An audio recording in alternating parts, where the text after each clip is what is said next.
puso fuego en mi boca. Las cadenas son rotas. Dios, te damos gracias por regalarnos la oportunidad, la bendición de aprender a través de este conversatorio, que sea muy edificante, que sea de mucha bendición, que nos ayude a crecer, a madurar, desarrolla en cada uno de nosotros esa capacidad de diferenciar entre lo bueno y lo malo.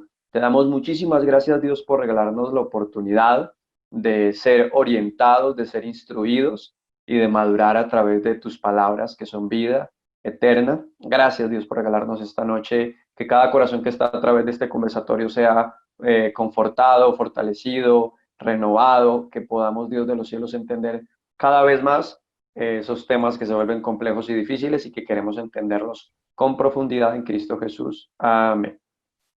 Listo. Estoy listo. Bueno, amén. Primero quería pues hacer como una pequeña introducción.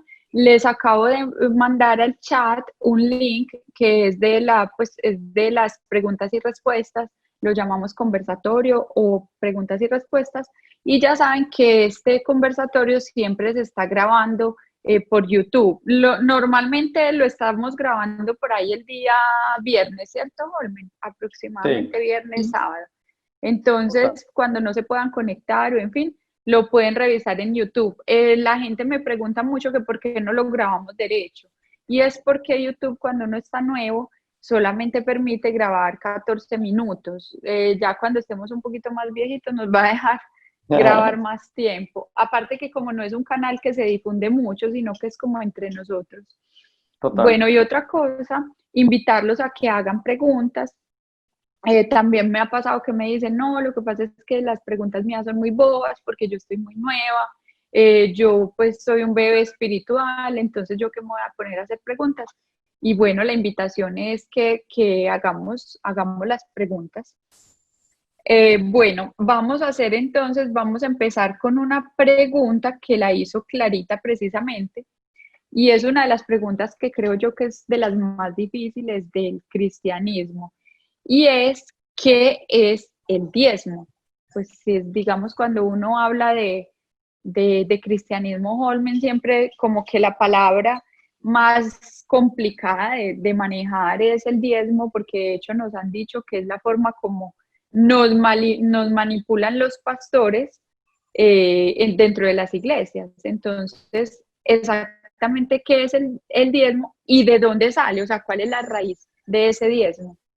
Ok, bueno, esta es una pregunta que las personas se hacen muchas veces cuando vienen al cristianismo, porque cuando la mayoría que venimos del catolicismo, lo que escuchábamos era como las limosnas o las ofrendas de la iglesia. Ese era el pensamiento que nosotros teníamos en nuestra mente.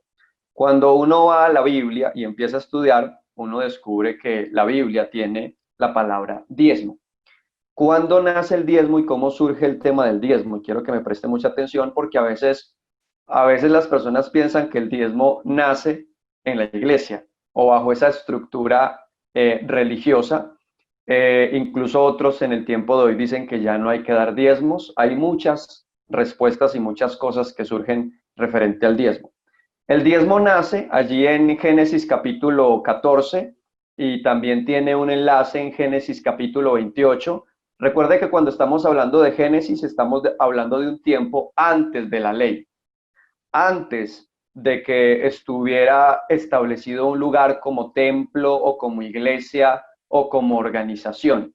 Entonces el diezmo nace y Dios lo pone allí en el corazón de un hombre llamado Abraham, que se considera el padre de la fe, y nace en un momento en el que dice la Biblia allí en Génesis 14 que él se encuentra con un personaje de autoridad espiritual llamado Melquisedec, y él lo reconoce como una autoridad espiritual, y este hombre llamado Melquisedec bendice a Abraham, hace una oración específica por él, y Abraham reconoce a Melquisedec como una autoridad espiritual, y es a él a quien le entrega los diezmos, Abraham, el padre de la fe. Claro, en ese tiempo no había iglesia, en ese tiempo no había templo, en ese tiempo no estaban los 10 mandamientos, y en ese tiempo no estaba una estructura que se llama los levitas, que con el caminar del tiempo ellos se encargaron como de tomar esa parte que se llama el diezmo, que es la 10ª parte de aquellas posesiones que adquiere una persona en su vida cotidiana, y Abraham le entrega el diezmo a Melquisedec. Entonces, si alguien dice, es que el diezmo nació en la iglesia, es que el diezmo se lo inventaron los pastores, es que el diezmo ni se lo inventaron los pastores, ni nació en una iglesia, ni en una organización. El diezmo nace en el corazón de un hombre de fe llamado Abraham, que incluso cuando usted se pone a leer la historia, y lo animo para que busque en Génesis capítulo 14, y en el final de los capítulos, de los versos, usted va a entender que Abraham se encuentra con este hombre, le entrega sus diezmos, incluso le sale al camino otro hombre, un rey, y le ofrece un montón de cosas, y Abraham dice, yo no quiero tomar nada de ti, o sea, no quiero nada de ti, para que después tú no digas que yo me enriquecí, o sea, que yo me volví rico por ti, porque Abraham sabía que su bendición, que su economía dependía de Dios. Por eso Abraham se llama el hombre de la fe o el padre de la fe, porque él dependía completamente de Dios. Y él da sus diezmos con dos pensamientos que yo quiero que usted le quede claro en su corazón. Él da los diezmos con un pensamiento: gratitud y honra a esa persona de autoridad que conoció en medio del caminar de su vida. Dos pensamientos importantes a la hora de pensar en el diezmo. Es una actitud de gratitud y de honra a esa persona que usted considera de autoridad y de bendición espiritual para su vida. Aquí no estamos hablando de iglesia, aquí no estamos hablando de pastores, estamos hablando de un hombre de fe que tuvo una maravillosa relación con Dios y que entendió que en el caminar de la vida siempre hay personas de autoridad, hombres de Dios, de autoridad, que Abraham entendió que al honrarlo y al darle sus diezmos, estaba también sencillamente enviando un mensaje de gratitud a esa persona de autoridad espiritual. Luego, en el capítulo 28 aparece Jacob, nieto como tal de los descendientes de Abraham, y Jacob, el cual Dios le cambia el nombre y lo pone en Israel. También allí en el capítulo 28 de Génesis hay una parte donde él dice: de todo lo que Dios me dé, apartaré la 10ª parte para honrar, apartaré la 10ª parte para Dios. Entonces, estos dos hombres, que son considerados uno de los dos grandes hombres de la fe, de la vida, del caminar con Dios, nos demuestran que sin iglesia, que sin pastores, era demasiado importante honrar a una persona de autoridad. Ahora, en aquel tiempo, el primer momento en el que Abraham honra a alguien, honra a un hombre llamado Melquisedec, que es un sacerdote, una persona con un liderazgo espiritual muy fuerte. Entonces, hago un paréntesis. El diezmo nace antes de la ley, donde no había iglesia, donde no había pastores, donde había sencillamente hombres de autoridad y de mucho respeto y de mucho, digamos, admiración por su vida consagrada a Dios.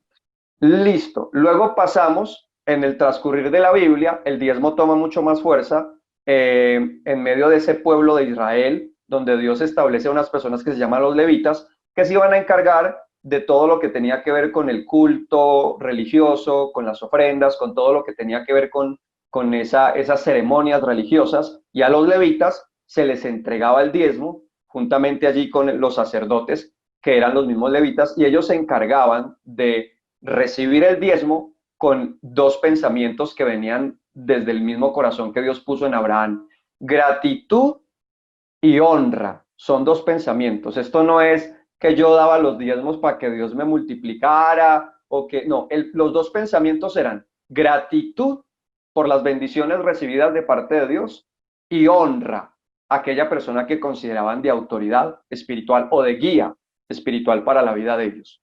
Luego, al caminar a través de la Biblia, entonces el diezmo toma mucha fuerza ya dentro de la estructura del judaísmo o dentro de esa estructura religiosa, que a través del tiempo, pues obviamente se vuelve un tema fuerte para los judíos y como cultura.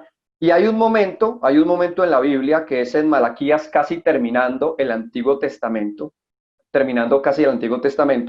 y entonces mire lo que dice en el capítulo 3, desde el verso 10, y quiero que preste mucha atención. Si quiere lo puede buscar en su Biblia. Malaquías 3, desde el verso 10, dice: traigan sus diezmos al tesoro del templo, y así habrán alimentos en mi casa. Pónganme a prueba en esto a ver si no les abro las ventanas del cielo para vaciar sobre ustedes más rica bendición. No dejaré que las plagas destruyan sus cosechas y sus viñedos. Todas las naciones les llamarán dichosos, porque ustedes tendrán un país encantador. Yo, el Señor Todopoderoso, lo he dicho. Yo, el Señor. Ustedes han dicho cosas muy duras contra mí. Escuchen esto, esto lo está diciendo Dios.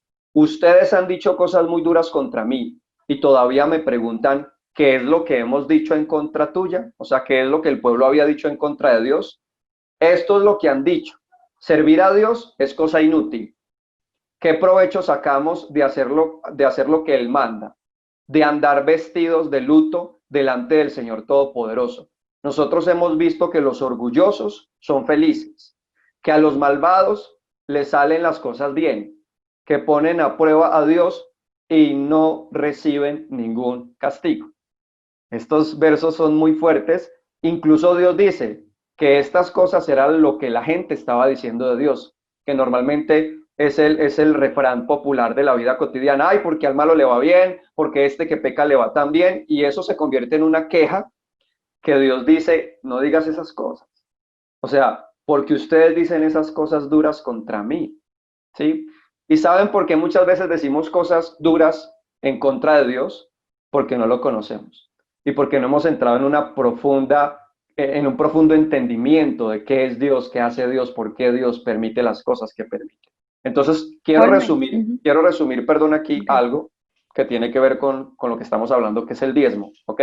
Entonces, el diezmo nace antes de la ley. El diezmo nace y lo pone Dios en el corazón de un hombre de fe llamado Abraham. El diezmo nace cuando no había iglesia, cuando no había templo, cuando no habían pastores. El diezmo nace en el corazón de un hombre de fe. Y en esta parte de Malaquías, incluso una versión dice, vosotros me habéis robado o vosotros me habéis defraudado, porque no han dado sus diezmos y sus ofrendas.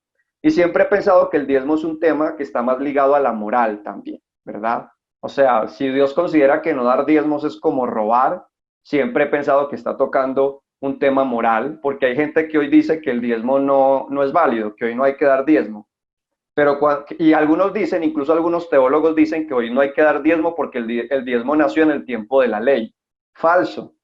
El diezmo nació antes de la ley, ¿sí? Y después de la ley, uno sencillamente puede descubrir cómo Pablo y los apóstoles hablan de ser generosos, ¿verdad? Incluso mucho más que el diezmo, hacen entender los apóstoles que uno debería de llegar a esa honra, de sencillamente honrar a esa persona a la que sencillamente Dios ha puesto como líder espiritual de tu vida. Y aquí está la pregunta, la gente dice, entonces ¿uno a quién le da el diezmo? Según lo que yo miro desde Abraham, ¿sí? Desde el principio, Abraham le dio los diezmos a la persona que consideraba su guía espiritual o que consideraba a la persona con ese rango de autoridad alto que merecía dos cosas, gratitud y honra. Dos pensamientos que quiero que usted le queden en su corazón. Y eso es lo que sencillamente Abraham, como padre de la fe, deja en la Biblia. Y aclaro, el Nuevo Testamento dice, vosotros también sois descendientes de Abraham. A veces las personas quieren las bendiciones de lo que dice el Antiguo Testamento y todo lo que tiene que ver con Abraham, y bendito serás en el entrar y bendito serás en el salir, y un montón de cosas, pero aclaro, muchas veces no analizamos con profundidad cómo era el corazón de Abraham y por qué es el padre de la fe. ¿Y por qué es el padre de la fe? Porque fue un hombre que aprendió a hacer las cosas con gozo y entendiendo que todo lo que él tenía económicamente venía de Dios. Él puso fuego en mi boca.